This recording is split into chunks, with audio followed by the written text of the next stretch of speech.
ನಮಸ್ಕಾರ ಎಲ್ಲರಿಗೂ welcome to my channel. ಇವತ್ತು ಒಬ್ಬಟ್ಟು ಸಾರು ಅಂದ್ರೆ ಹೋಳಿಗೆ ಸಾರು, ಹೋಳಿಗೆ ಮಾಡಿರುವಂತ ನೀರಲ್ಲಿ ಮಾಡುವಂತದ್ದು ರಸ ತುಂಬಾ ಚೆನ್ನಾಗಿರುತ್ತೆ ಒಬ್ಬಟ್ಟು ಸಾರು. ಅದ್ರ ಜೊತೆ ಬೋಂಡ ಎಲ್ಲ ನಂಚ್ಕೊಂಡು ವಡೆ, ಯುಗಾದಿ ಹಬ್ಬದ ದಿವಸ ತಿಂತಾ ಇದ್ರೆ ಸಖತ್ತಾಗಿರುತ್ತೆ. ಒಂದ್ಸರಿ ಟ್ರೈ ಮಾಡಿ ಯಾವ ತರ ಇರುತ್ತೆ ಅಂತ ಕಮೆಂಟ್ ನೀವೇ ಮಾಡ್ತೀರಾ. ಮೆಣಸು, ಜೀರಿಗೆ, ಒಣಮೆಣಸಿನಕಾಯಿ, ಗುಂಟೂರು ಮೆಣಸಿನಕಾಯಿ, ಬಾಡಿಗೆ ಮೆಣಸಿನಕಾಯಿ ಎರಡು ತಗೊಬೇಕು, ಕೊಬ್ಬರಿ, ಟೊಮೆಟೊ ಮತ್ತೆ ಎಲ್ಲ ಕರ್ಬೇವಿನ ಸೊಪ್ಪು ಮತ್ತೆ ಬಾಣಲಿ ತಗೊಂಡಿದ್ದೀನಿ ನಾನಿಲ್ಲಿ. ಅದಕ್ಕೆ ಎಣ್ಣೆ ಹಾಕೊಂಡು ಬೆಳ್ಳುಳ್ಳಿ ಮತ್ತೆ ಸಣ್ಣ ಈರುಳ್ಳಿ ಹಾಕೊಂತ ಇದ್ದೀನಿ, ಅದು ತುಂಬಾ ಟೇಸ್ಟ್ ಕೊಡುತ್ತೆ ಹಾಗಾಗಿ. ಮತ್ತೆ ಜೀರಿಗೆ, ಮೆಣಸು ಫ್ರೈ ಮಾಡ್ಕೊಂತ ಇದ್ದೀನಿ. ಇಲ್ಲಿ ಗುಂಟೂರು ಮೆಣಸಿನಕಾಯಿ, ಬಾಡಿಗೆ ಮೆಣಸಿನಕಾಯಿ ಎರಡು ಹಾಕೊಂಡಿದ್ದೀನಿ. ಮತ್ತೆ ಕರ್ಬೇವಿನ ಸೊಪ್ಪು, ಫ್ರೆಶ್ ಆಗಿರೋ ಕರ್ಬೇವಿನ ಸೊಪ್ಪು. ನಮ್ ಕಡೆ ಎಲ್ಲ ಹುಲ್ಲಿ ಈರುಳ್ಳಿ ಅಂತಾರೆ, ಮತ್ತೆ ನಾಟಿ ಈರುಳ್ಳಿ ಅಂತಾರೆ. ದಪ್ಪ ಈರುಳ್ಳಿ ಹಾಕ್ಬೇಡಿ, ನಾಟಿ ಈರುಳ್ಳಿ ಹಾಕಿ ಚೆನ್ನಾಗಿರುತ್ತೆ. ಮತ್ತೆ ಮೆಂತೆ ಕಾಳು ಸ್ವಲ್ಪ ಹಾಕೊಂತ ಇದ್ದೀನಿ. ಮತ್ತೆ ಟೊಮೆಟೊ ಎಲ್ಲಾನು ಕ್ಲೀನ್ ಆಗಿ ಫ್ರೈ ಮಾಡ್ಕೊಬೇಕು. ಕ್ಲೀನ್ ಆಗಿ ಮೆಂತೆ, ಜೀರಿಗೆ, ಮೆಣಸು, ಒಣಮೆಣಸಿನಕಾಯಿ, ಬೆಳ್ಳುಳ್ಳಿ, ನಾಟಿ ಈರುಳ್ಳಿ ಎಲ್ಲಾನು ಕ್ಲೀನ್ ಆಗಿ ಗೋಲ್ಡನ್ ಬ್ರೌನ್ ಬರೋವರೆಗೂ ಕ್ಲೀನ್ ಆಗಿ ಸ್ವಲ್ಪ ಬಾಡ್ಬೇಕು, ಜಾಸ್ತಿನೂ ಬೇಯಬಾರ್ದು. ಒಂದ್ ಅರ್ಧ ಬೇಯಬೇಕು. ಆಮೇಲೆ ಕೊತ್ತಂಬರಿ ಸೊಪ್ಪು ಹಾಕ್ಬೇಕು, ಪುದೀನ ಹಾಕ್ಬಿಡಿ ಚೆನ್ನಾಗಿರೋದಿಲ್ಲ. ಕೊತ್ತಂಬರಿ ಸೊಪ್ಪು ಹಾಕಿ ಕ್ಲೀನ್ ಆಗಿ ಮಿಕ್ಸ್ ಮಾಡ್ಕೊಬೇಕು. ಮತ್ತೆ ಸ್ವಲ್ಪ ಉಪ್ಪು ಕೂಡ ಹಾಕೊಳ್ಳಿ ಚೆನ್ನಾಗಿರುತ್ತೆ. ಮತ್ತೆ ಇದು ಆರಾಕ್ ಬಿಡೋಣ. ಕ್ಲೀನ್ ಆಗಿ ಆರಿದ್ದಾದ್ಮೇಲೆ ಮಿಕ್ಸಿಗೆ ಹಾಕೋಣ, ಇಲ್ಲಾಂದ್ರೆ ಮಿಕ್ಸಿ ಕೆಟ್ಟೋಗ್ಬಿಡುತ್ತೆ. ಹಾಗಾಗಿ ನೀಟಾಗಿ ತಣ್ಣಗಾಗ್ಲಿ, ಆಮೇಲೆ ನೋಡಿ ಮಿಕ್ಸಿಗೆ ಹಾಕೊಬೇಕು. ಕ್ಲೀನ್ ಆಗಿ ಗ್ರೈಂಡ್ ಮಾಡ್ಕೊಳ್ಳಿ. ಅದ್ರ ಜೊತೆ ಲಾಸ್ಟ್ ಅಲ್ಲಿ ಹುಣಸೆ ಹಣ್ಣು ಕೂಡ ಹಾಕೊಂತ ಇದ್ದೀನಿ ನಾನಿಲ್ಲಿ. ಹುಣಸೆ ಹಣ್ಣು ಒಂದು ಸ್ವಲ್ಪ ಹಾಕೊಳ್ಳಿ, ಜಾಸ್ತಿ ಹಾಕೊಂಬೇಡಿ.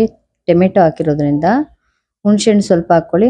ಮತ್ತೆ ಬೇಳೆ ಬೇಯಿಸಿ ಇಟ್ಕೊಂಡಿರ್ತೀವಲ್ಲ ನೀರು, ಹೋಳಿಗೆ ಬೇಳೆ ಬೇಯಿಸಿ, ತೊಗರಿ ಬೇಳೆ ಬೇಯಿಸಿ ಇಟ್ಕೊಂಡಿರೋಂಥ ನೀರು ಒಳಗಡೆ ಮಿಕ್ಸಿ ಮಾಡಿರೋಂಥದ್ದು ಈ ಮಸಾಲೆ ಪದಾರ್ಥನೆಲ್ಲ ಮಿಕ್ಸಿಗೆ ಹಾಕೊಂಡಿರ್ತೀವಲ್ಲ ಅದನ್ನ ಹಾಕೊಳ್ಳೋಣ ಮಸಾಲೆನ.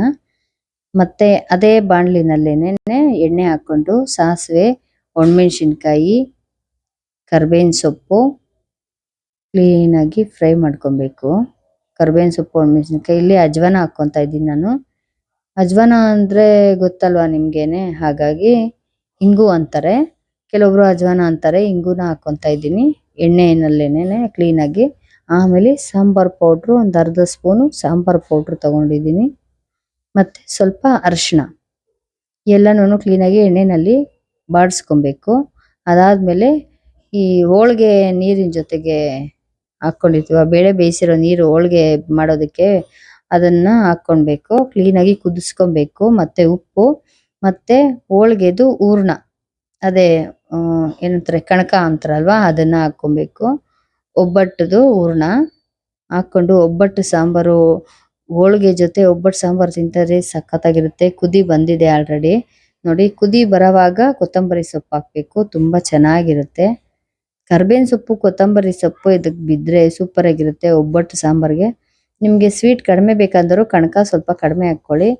ಬಿಸಿ ಬಿಸಿ ಅನ್ನಕ್ಕೆ ಬೋಂಡ, ವಡೆ ಏನಾದ್ರು ನಂಚ್ಕೊಂಡು ಬಿಸಿ ಬಿಸಿ ಒಬ್ಬಟ್ಟು ಸಾಂಬಾರು, ಬಿಸಿ ಬಿಸಿ ಅನ್ನ, ತುಪ್ಪ ಹಾಕೊಂಡು ತಿಂತಾ ಇದ್ರೆ ಸಖತ್ತಾಗಿರುತ್ತೆ. ತುಪ್ಪ ಕೂಡ ತಿನ್ನಿ ಅದ್ರ ಜೊತೆ, ತುಂಬಾ ಚೆನ್ನಾಗಿರುತ್ತೆ.